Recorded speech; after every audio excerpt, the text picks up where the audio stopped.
નાનું એવું પંખીના માળા જેવું ગામ બાંધી અને રાહાડેર નામનો એમ કહેવાય છે આયર ચાવણ બાબરાની બાજુમાં નાનું એવું ગામ બાંધ્યું છે અને માં ચામુંડાનો એમ કહેવાય છે ઉપાસક છે રાહાતા ડેર અને નાનું એવું નેહડું છે અને માને યાદ કરે છે જગદંબાને એક દી ચામુંડા પ્રસન્ન થઈને કીધું કે ડેર તું મારો ભગત છો અને મારા નામ ઉપર અહીંયા ગામ વસાય અને જો મોટું નગર ન બની જાય મોટું ગામ ન બની જાય અને તારા ડેરના ખોરડા એમ કહેવાય છે કે વધવા ન માંડે તો ચામુંડા નહીં અને ઈ ગામનું નામ જેથી ચામુંડ પાડ્યું અને રાહા ડેરે ઈ ગામ વસાયું આ તો શ્રદ્ધાંજલિનો પ્રોગ્રામ છે હું સૌર્યરસનો માણસ છું મને ઓળખતા હશે અને ખ્યાલ હશે કારણ કે મારી પાસે વધારે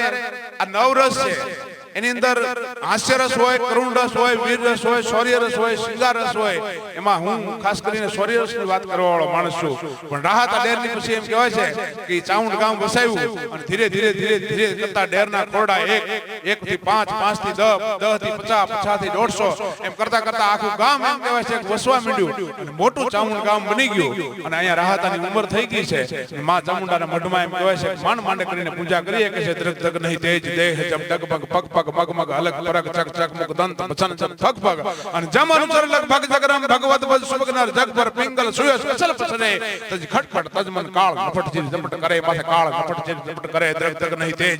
દેહ જબ ડગ મગ પગ મગ મગ અલગ પરગ ચક ચક મુક દંત બચન જબ થક પગ અને જમ અનુચર લગ ભગ જગરમ ભગવત બજ સુબગનર જગ પર પિંગલ સુયસ અસલ પસરે તજ ખટપટ તજમન અને કાળ નફટ જીર જપટ કરે માથે કાળ નફટ જીર જપટ કરે આવી બુઢી અવસ્થા થઈ ગઈ અને આયા ઝાડ પાડું એમ કહેવાય છે આયરના દીકરા બધા બાર ગામ ગયા છે કોઈ કાર્યના પ્રસંગે ગયા છે અને જુવાન દાયરો છે ને હાજર અને ધાડ પાડું આવ્યા અને રાહા ડેર એમ કહેવાય છે ધ્રુજવા મળ્યા હે ચામુંડા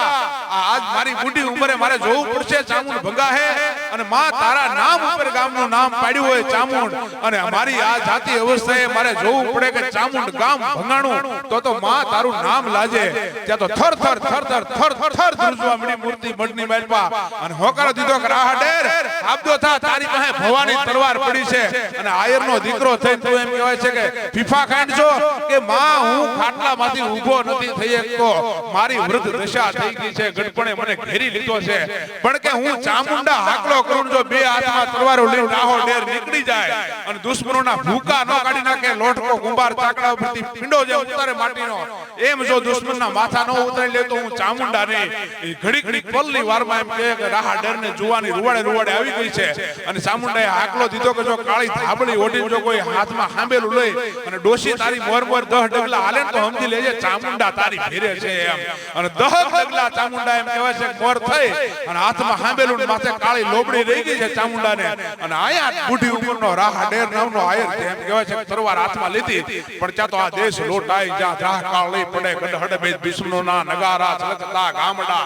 ગોર મોઢે ચળહળે નાડ્યું અંગારા પછી કોઈ વાર કરજો કોઈ હોતો ધણી એવા પ્રજાના સૂરનો થાય જા બેટો તેથી કાળજા વેરતો હાથ જા સાંભળે અને કેમ બેસી રહે ક્ષત્રિય બેટો પછી હોય વૃદ્ધ બાળકે અંગ જોબન ભર્યો હોય ભલે ને કંઠમાં વરમાળ ચોરીએ ચડેલો હાક જા સાંભળે દેશ દ્રોહી તણી ભાગ્યમાં લખ્યું ને સહેવું પંચવ ધૂતના વીર આ હીરને જીવવું તેથી ઝેર જેવું ઈ રાહા ડેરે અને માં ચામુંડા એમ કહેવાય છે દુશ્મનની માથે ત્રાટક દીધી દેતાની હારે તો એમ કહેવાય છે એક પછી એક દુશ્મનના માથા એમ કહેવાય છે જડથી મસ્તકથી જુદા મળ્યા થવા અને એક પછી એક દુશ્મનને વીણી અને માથા જુદા કરી નાખ્યા ધડથી અને ઈ ચામુંડા અને રાહા ડેરની છેલ્લી અવસ્થાએ જ્યાં ચામુંડા દેખાતા બંધ થઈ ગયા દુશ્મનો ખૂટી ગયા છે એક બે ગણ્યા કાઠા રહ્યા છે એ વખતે એક દુશ્મનની તલવાર રાહા ડેરના ગરદન ઉપર પડી છે અને રાહા ડેર પણ ચામુંડાને ખોળે વ્યા જાય છે આ ઇતિહાસ ડેરના એવો જ ઇતિહાસ વિહા ડેરનો ચિત્તલનો ટૂંકમાં કહું તો જે કળિયાની રાપ લઈને ભાવનગરના સંધ્યોની સામે ત્રાટક્યા અને ઈ એમ કહેવાય છે સંધ્યોને કઈક ને ભાવનગરના પાળને લોચપોચ કરી નાખ્યો અને જ્યારે વિહાપા ડેરનું મસ્તક કપાઈ ગયું ત્યારે ધડ લડ્યું હતું એવો પરિવાર અને એવો જ ભગો ડેર નામનો આહોદરમાં થઈ ગયો જે ઓઢા કુમારનો જમણો હાથ કહેવાતો હતો અને પાલિતાણા જીતવા ગયા તેથી એમ કહેવાય છે કે પાલિતાણાના કલુજી ઠાકોર એમ કહેવાય છે કે ઓઢા કુમારના ફોળામાં કલુજીનો ભત્રુજી અલુજી ઠાકોર છે અને એની માથે જ્યારે ઘા કર્યો તેથી ઘોડીને એમ કહેવાય છે કે વેતી મૂકી અને ભગા ડેરે આડી નાખી અને ઈ ભગા ડેર નામના આયરે બાળક અલુજીને અને ઓઢા કુમારને બેયને બસાવી લીધા હતા અને પોતે ઈ ભાલુ છે છાતીની અંદર ખાઈ લીધું તો આ પરિવાર છે એનું